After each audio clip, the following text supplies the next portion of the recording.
All right, I believe we are live. Yep, it looks like we're good. Tonight we are joined by Phil by Amazon. Phil is going to be sharing his story on how he got started on Amazon, giving us an overview of how his business is running today, and also taking any questions that you all have. So, Phil, thanks for joining us tonight. Yeah, thanks for the opportunity. I'm excited to be here. Yeah. So, if you want to just get us started off, kind of give us a little bit of your background and then how you got started selling on Amazon. Yeah, well, start off with my kids want me to say this because they're big into YouTube.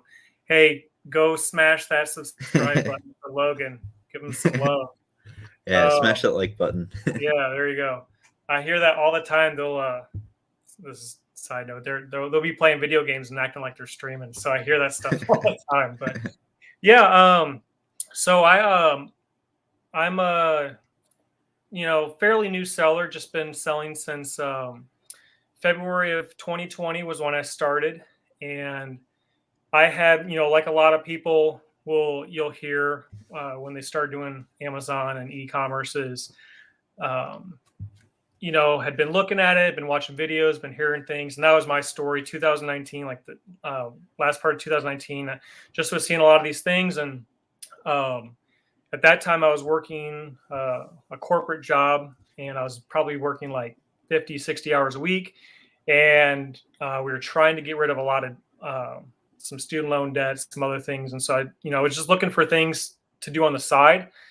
And 2020 started.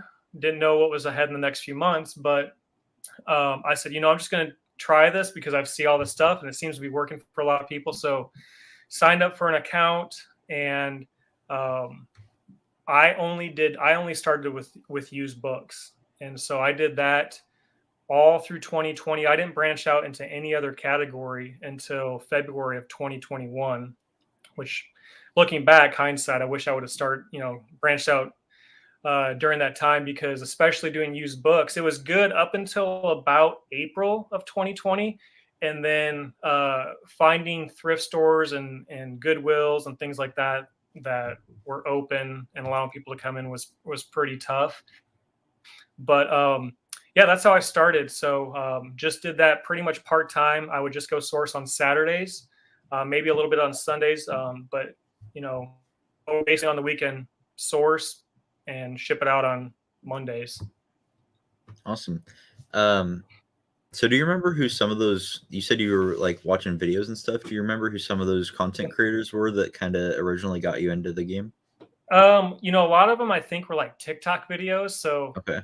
some of those content creators I don't know at all, but I do know Reezy. I saw a lot of his stuff, and that's kind of, especially with the books, kind of pushed me in that direction. And then um, I just joined a lot of Facebook groups, mainly booksellers, things like that. Joined Hustle Buddies, even though there wasn't as many booksellers in that group, but there was a large, Amazon seller presence there. So Yeah. Reezy was probably the big one, just to get me started, that I remember, who was, making content on a lot of platforms.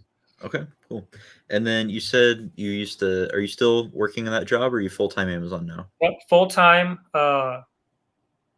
Went full time April of last year, so it's just been a year full time, strictly doing Amazon. So Okay. And what kind of made that switch for you where you're like, okay, this is bringing in enough money or whatever so that I can now focus on this full time?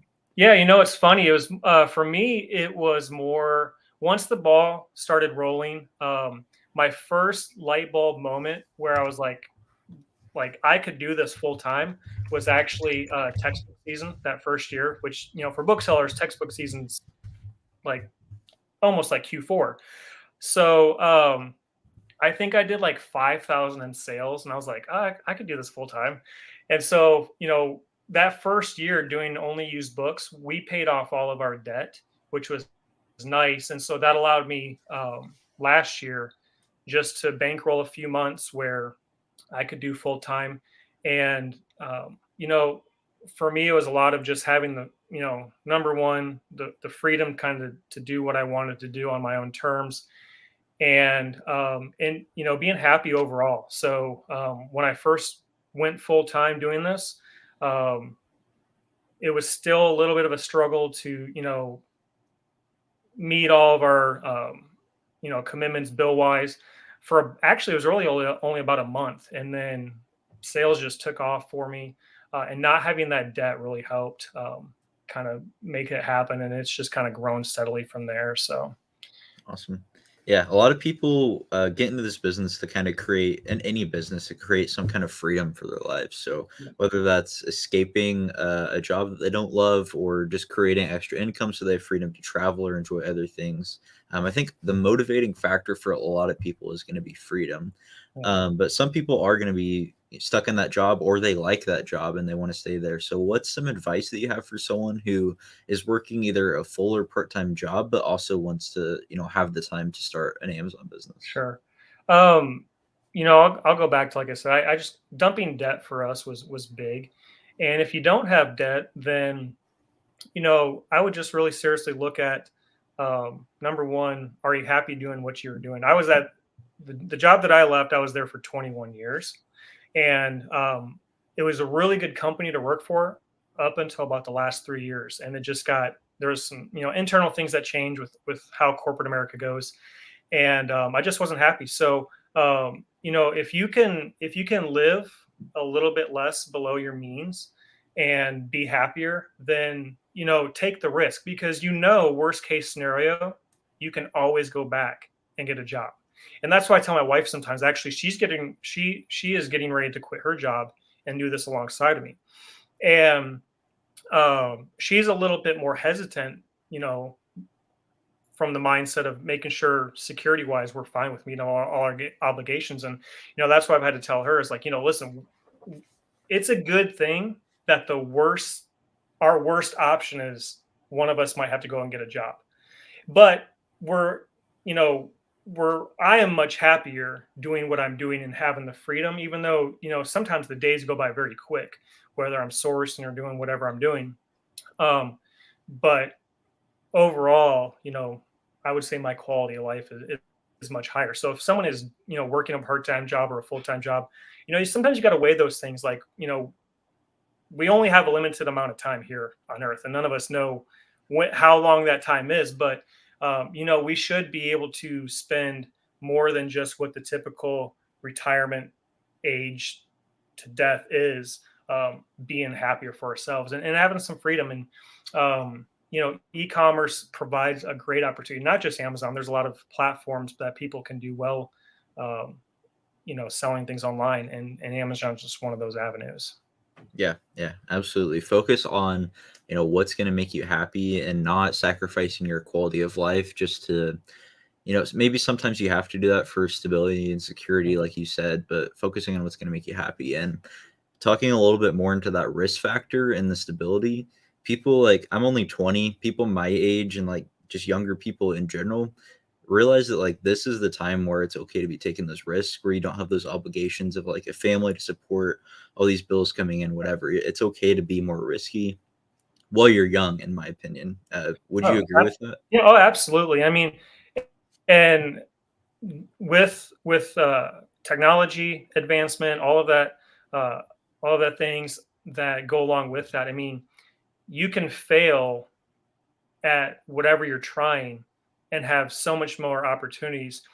And it's not that somebody who is, I'm 41, but it's not even that somebody that is my age can't fail. It's just sometimes there's a little bit more responsibility that goes along with, okay, if I do fail, what's that going to happen? What's going to happen to my family? But I think we live in a time where, if people can get over their failures quicker, also, then you can always move on. But definitely, people who are young adults, under 30, there's so much opportunity that you can just try a bunch of different things, and you can try things that are along the lines of what you're passionate about, and you never know what's going to stick and what's going to work out, unless you try. And that's the great thing about you know people who that I've met who take the step into, like Amazon selling, that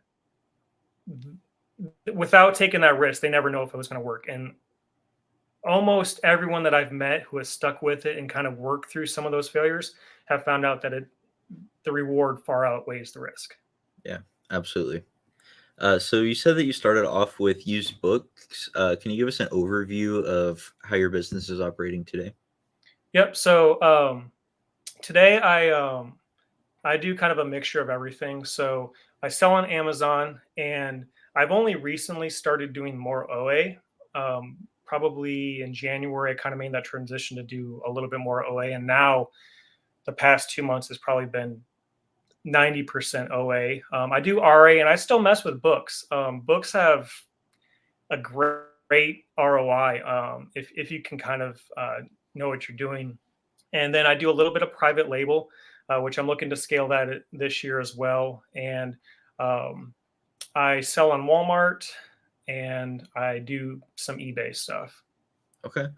What does your product research methods look like for the Walmart marketplace? Right now, and I do you sell on Walmart? I don't know if I have an account, but I've never even listed okay, anything. okay.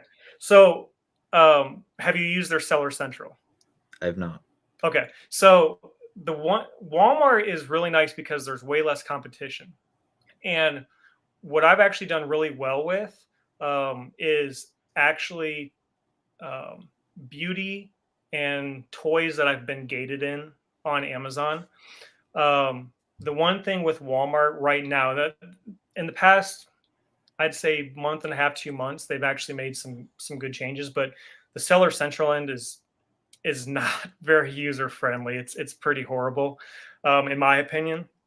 But for me, what's actually worked well is like if I go do an RA trip, I always if I'm at Walmart, of course, I'm always going to go by the clearance aisle. You never know what you're going to find there.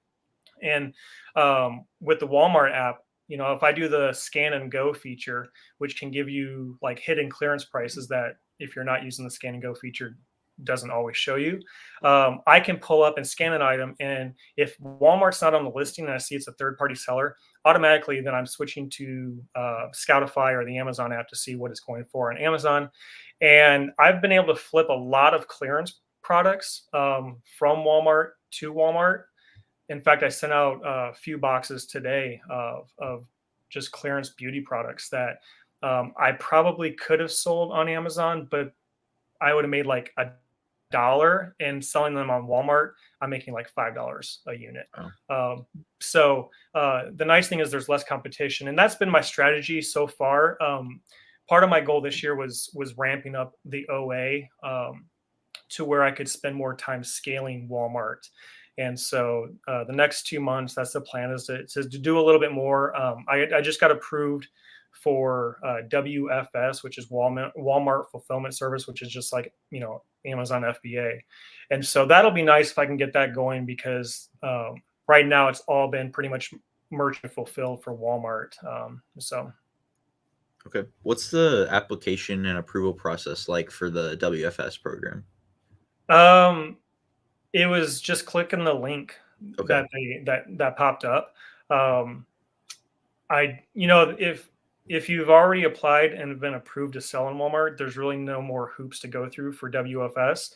I clicked the link one day. I finally was like, all right, this thing's popping up enough. Let me just click on it and get approval. And I'm in some discords where the Amazon leads are decent if you dig through them, but there's a large presence of Walmart sellers who are really doing this at scale. And I'm still in those groups, not from the standpoint of getting a lot of leads for Amazon, but just because I know people are doing really well with Walmart, and that's one area I want to scale just to, diversify a little bit. Yeah.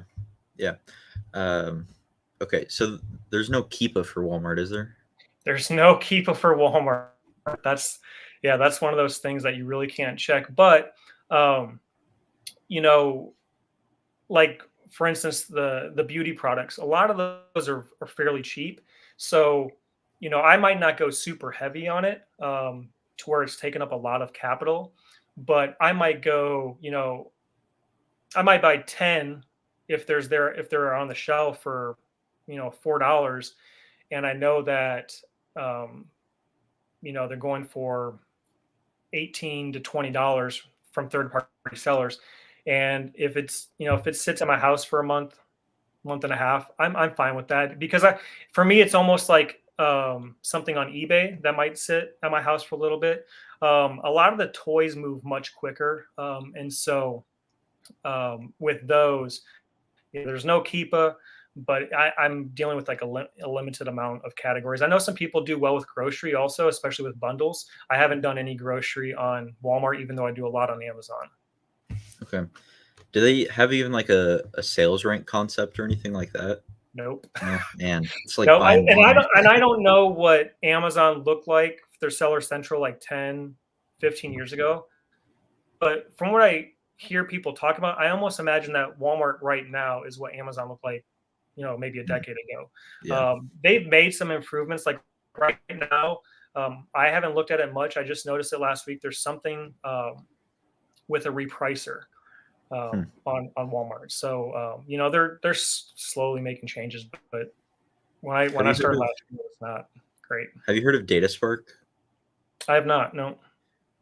I haven't actually used it, so I don't know how well it is, but I've heard it's like the closest thing to Keepa as far as being able to look at historical data for Walmart. I haven't used it, so I don't know if like it actually works well, but it might be something to look into. Okay, for sure. Okay. Then you said eBay. You said eBay, Walmart, and Amazon are your main platforms. Is that right? Yep. Okay. Are you using eBay primarily as like a liquidation platform, or are you actually buying stuff with intention to resell there? I buy it with the intention to resell. I do some liquidation there, but it's primarily just to resell. And some of that is, again, maybe it's something I'm gated in on Amazon, and the Walmart platform. Walmart might be on the listing. So a lot of the stuff that I sell, some of the stuff is, I wouldn't call them bolos, but it's stuff that is new, and so the comps on eBay are pretty high. Okay. Yeah, I would highly recommend all the viewers, if you're just looking to get started or maybe you already have a business, have some kind of liquidation platform ready, whether you want that to be eBay, Mercari, Facebook, whatever, just have some kind of avenue to get rid of your liquidation stuff. So you're going to find sometimes Amazon, you'll buy a product to sell it on Amazon, but then you can't for some reason. Maybe you find out you're gated, or maybe the listing turns into a dog page and it can't get relisted, or all different kinds of reasons that could happen, but have some kind of avenue ready to liquidate your inventory. Personally, I use Mercari for that. Yeah. So you said you're starting to do more OA, is that correct? Yeah, I'm starting to do more a little bit more heavy, and that's primarily just to not be driving around as much with RA. Even though I have a lot of stores available, just been doing more OA, and recently started using a prep center. So that's taken a lot of my time that was being eaten up by just sitting in my garage, aka the warehouse, and just prepping stuff. So yeah, and I'm looking at scaling. We have one private label product right now. We're actually getting ready to launch another one here in the next probably month and a half, and then one towards the end of the summer. So I need to have a little bit more time where I'm at just to sift and get ready to launch those. Yeah, I found OA to definitely be a lot more scalable. What are your primary sourcing methods within online arbitrage specifically? It's still a test of what I'm working with. I use tactical arbitrage, tactical expander. Probably what I've had the most success with is reverse sourcing, and then manual sourcing. So I never did beauty products until a few months ago, and what I found with that category is a few things. Number one, using a prep center, there are some sites that won't ship to prep centers, and I kind of have to wait for some of the deals to come around to kind of build some margin in for OA with beauty products. But then also manually sourcing discontinued beauty products has actually worked well for me. It's a little bit more tedious because it is really manually going through each item on a page that Tactical Expander, Tactical Arbitrage does not. You can't do those. So, but it's worked well for me. But primarily reverse sourcing is probably my biggest method. Okay. Do you have any virtual assistants? I'm getting ready to onboard one actually. So Okay. hopefully, Awesome. I mean, we signed an agreement, and I got to do a few other little details to get that going. Okay. And are they primarily going to do product research, or is there other tasks Yeah, for them to help you with? it's going to pretty much product research. Okay. So, and it's going to be more or less like a schedule that I'm trying to establish for myself. And that's why I said at first, it's kind of like a test method, because I'm wanting to see for myself, what days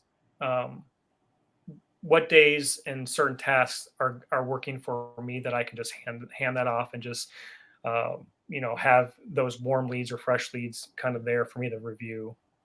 Yeah. Yeah. So I have six virtual assistants now. I have 4 that are all product research, 1 video editor, and then 1 more just started, kind of to help out with random jobs as needed. But what I found was I initially hired just for product research, but I quickly found like a long list of tasks, like small things that I was doing over and over again that I can just outsource to my team.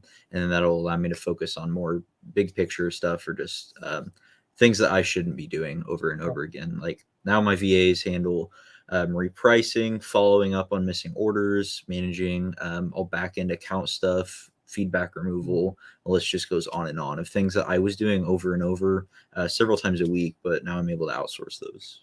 Now, are you primarily, like, for some of the administrative stuff, like repricing or maybe back end stuff, are you having only one of the VAs do that, or are you Yeah. spreading? So my manager, she does all that stuff. Yeah. That's awesome.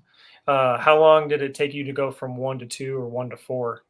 So I hired 2 right at once, and then about a month later, I hired 2 more, and then about a month later, I hired 2 more. So Okay. I started in January, so what, 3-4 months in now, and I just hired my 6th. Wow. That's good.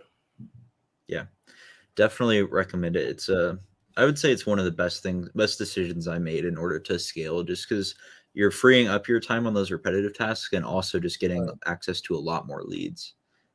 Right. So we got a couple questions here. Let's see. First off, Josh said, "How do you do this without Keepa?" Kind of touched on that a little. Uh, with Walmart. Yeah. Yeah.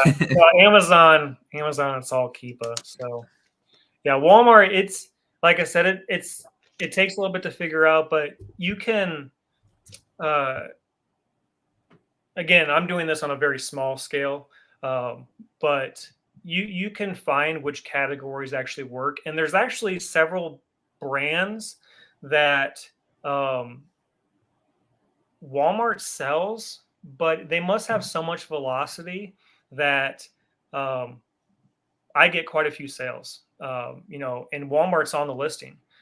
So I mean, I think some of that's just velocity, but unfortunately, there's nothing that data wise that you can look at to show you. So, but you get a feel for it. Like I said, primarily I do beauty and toys.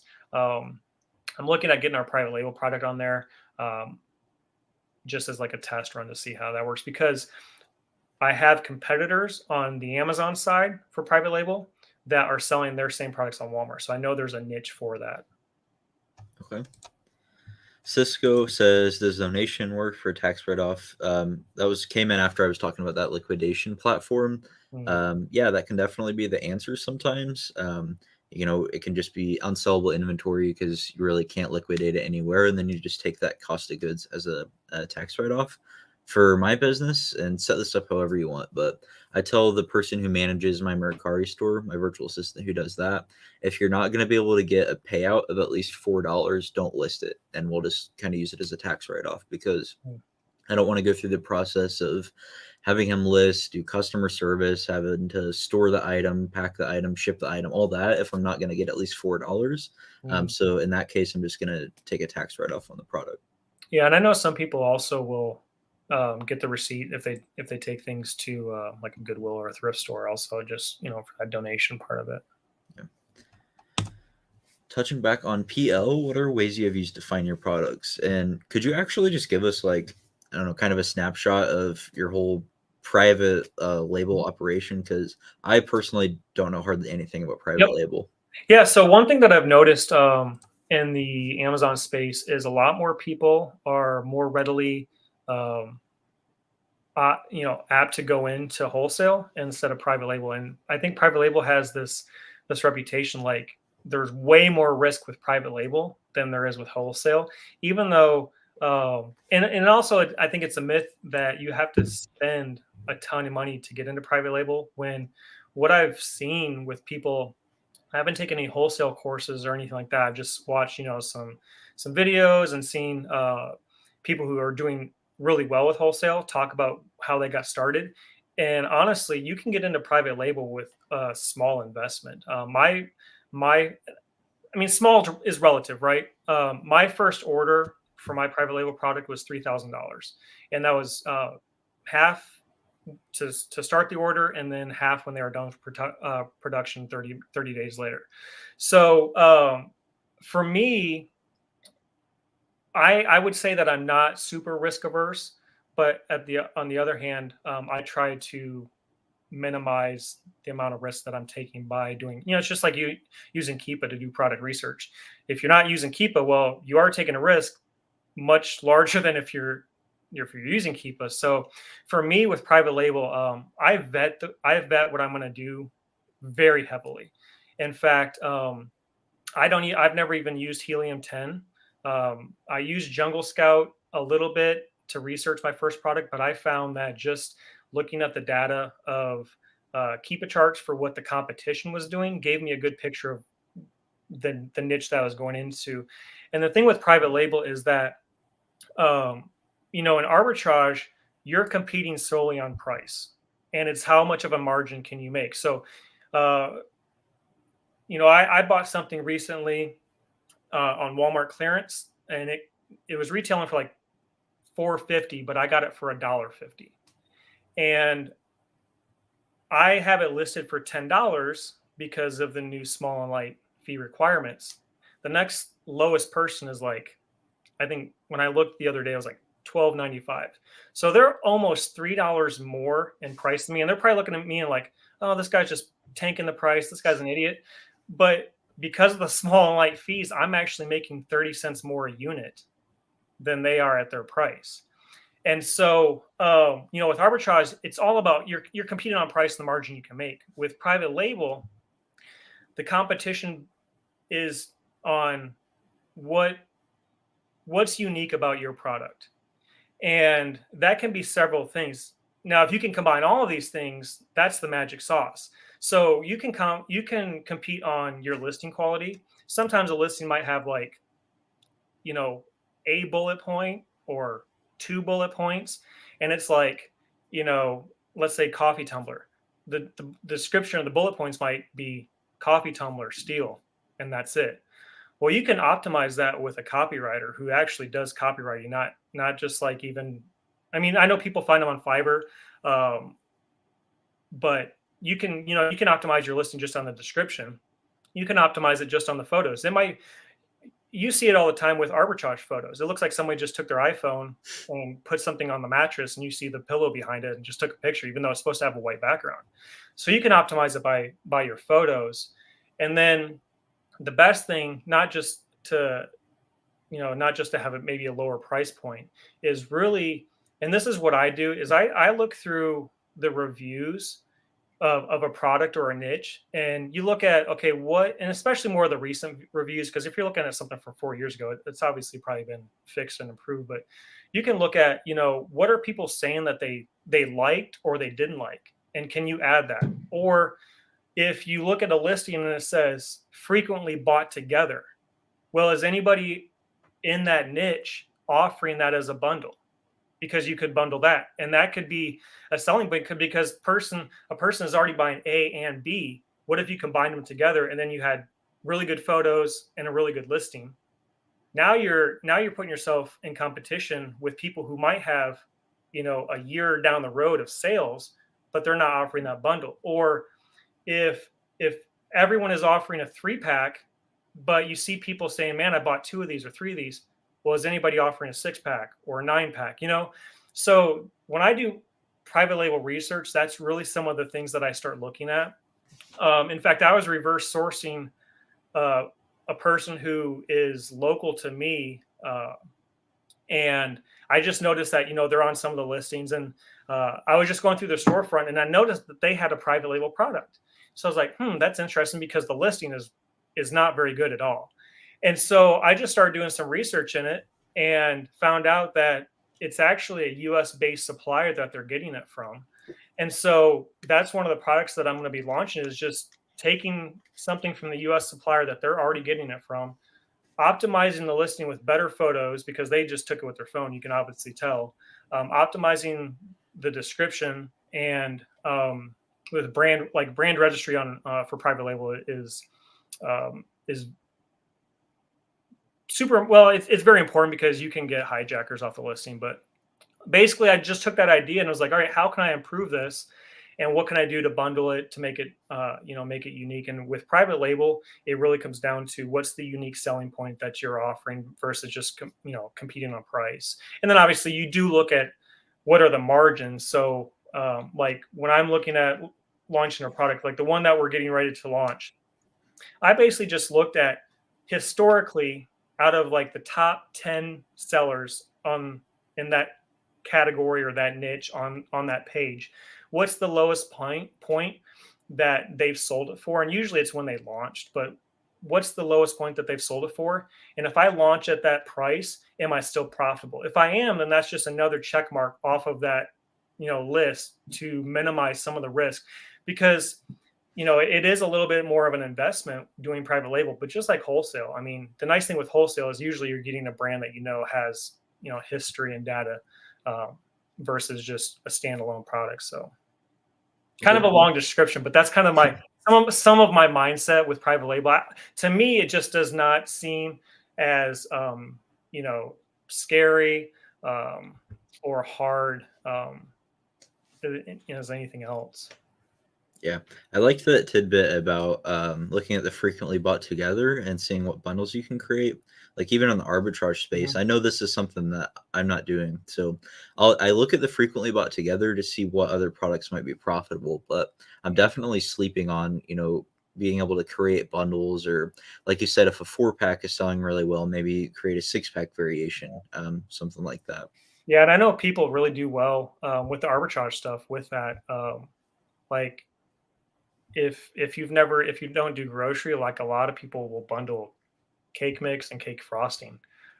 So people can do well with those bundles, because customers are already there in the market. There's a demand for those products, and if you bundle them, that just kind of puts you a step ahead of what they're looking for. I feel like at this point I should know how to create a listing or a variation, but I don't. Yeah. Is it an easy process to learn? So creating a listing is not difficult, but in my opinion, because I've tried to do variations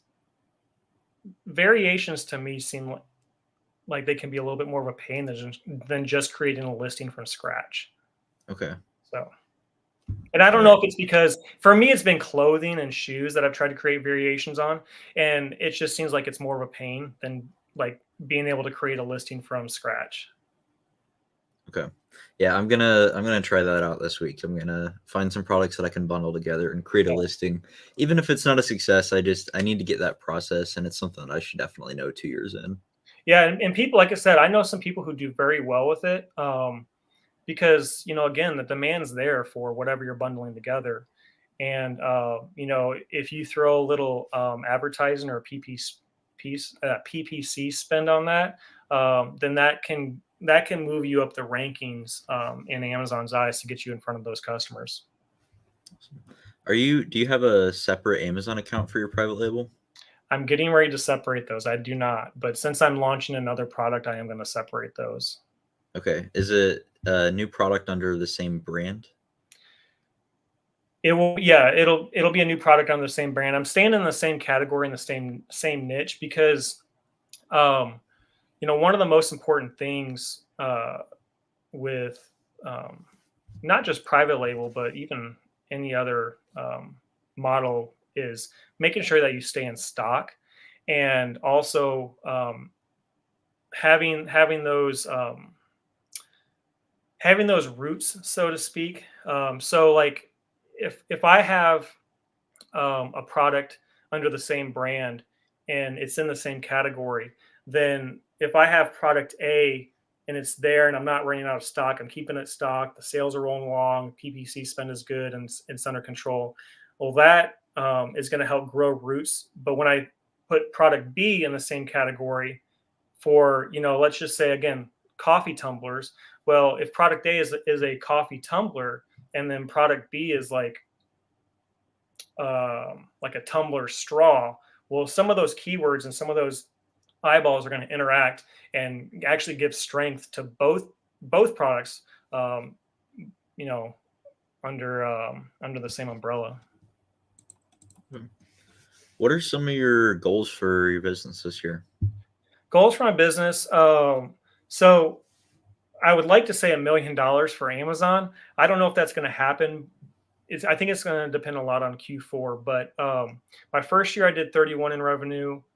My second year I did just under 300,000, and then this year I'd like to say $1 million, but I think realistically it's going to be more like 800,000. And I'd like to scale Walmart to 50,000 in revenue for the year. So part of my strategy with moving to more of an OA model is also I'm new to the Instagram and social media space for any of this content, and just because I feel like I'm not a expert by any means, but I do have a little bit of knowledge with some of this stuff, and I think there's a lot of people looking for some of that knowledge, and for me, I don't mind putting it out for free. Um, even some of the private label stuff, I hopefully will be doing some of that stuff on YouTube, just because that's one area where a lot of people have questions about, and unless you're paying some decent money for a course, it's hard to gain access to some of that. So business wise, I just want to keep scaling. Okay, awesome. We got another question here. How often are you sourcing for OA without a VA?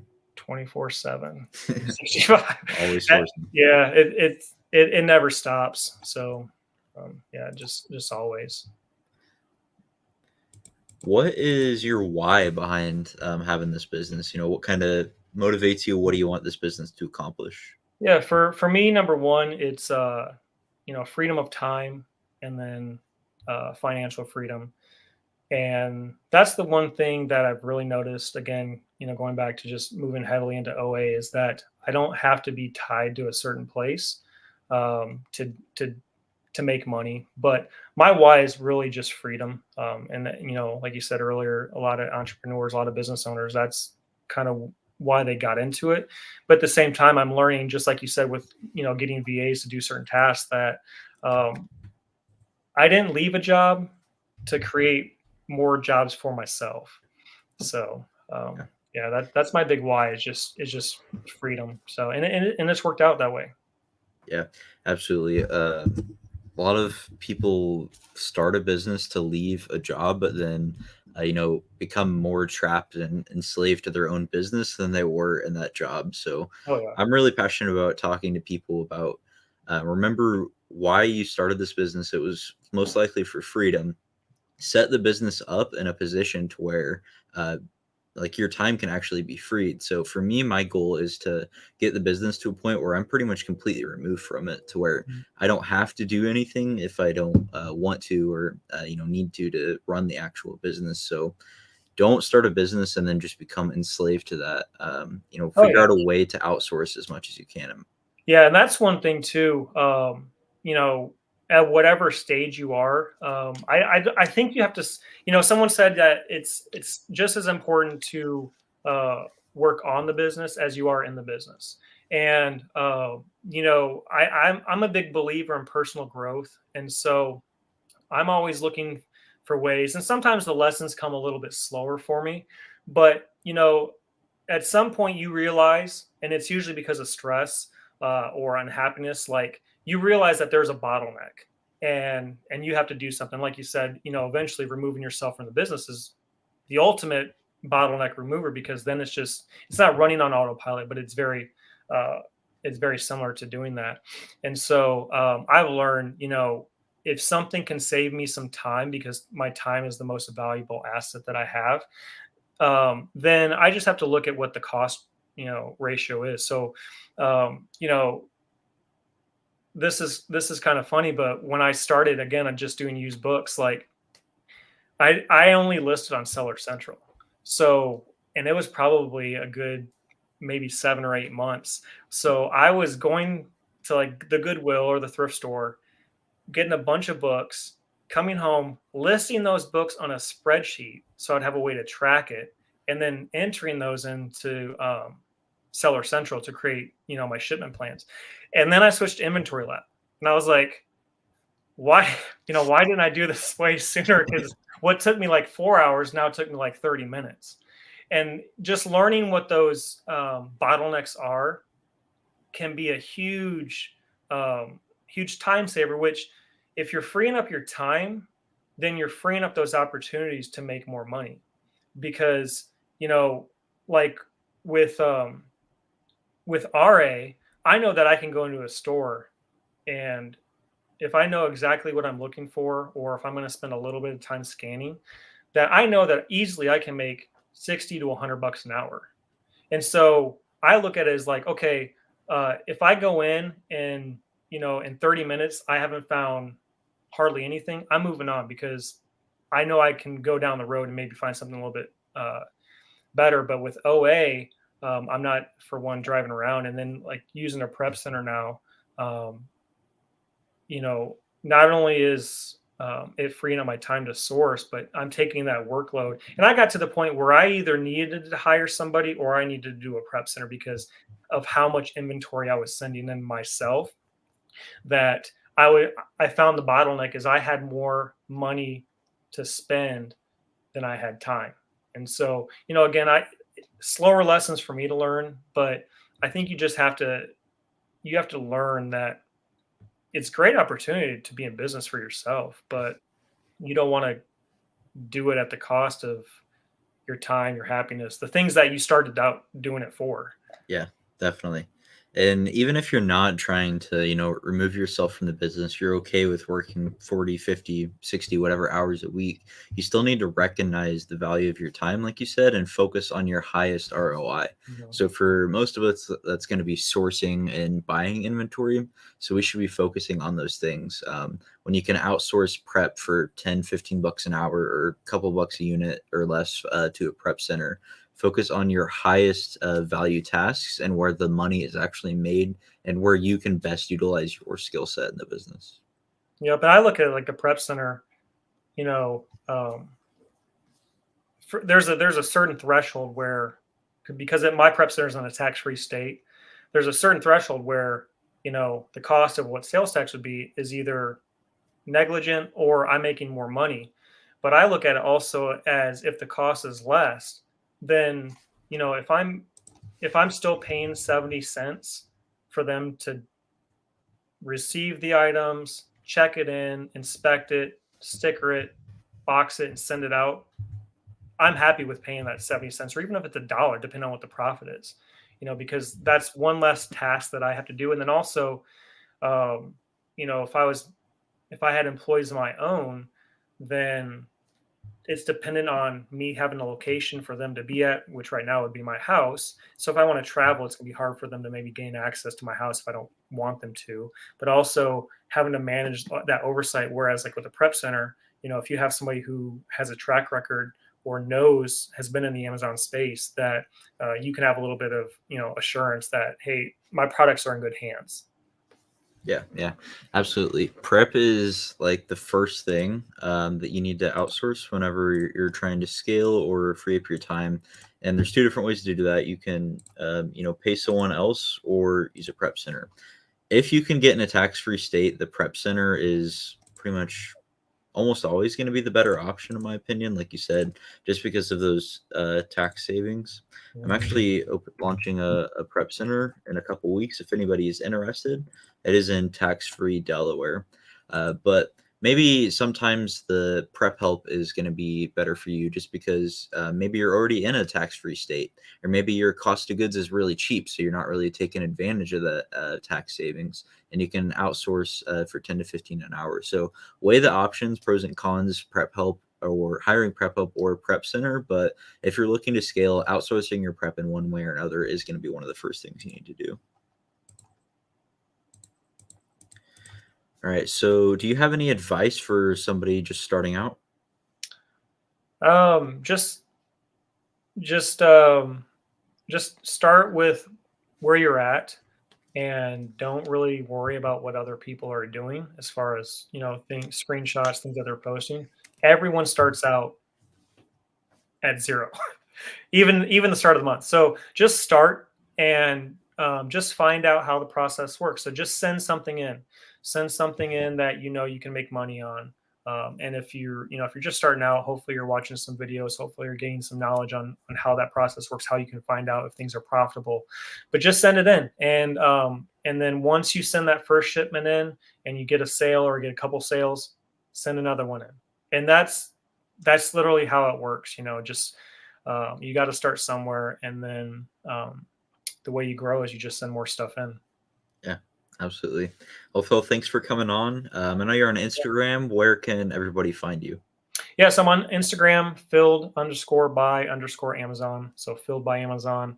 And then I'm on Twitter under the same handle, filled by Amazon. So, and at some point there will be a YouTube channel with that. Again, just putting that knowledge out there for free. Okay, awesome. Well, thanks again. Appreciate it. Yeah, thanks for having me. See you.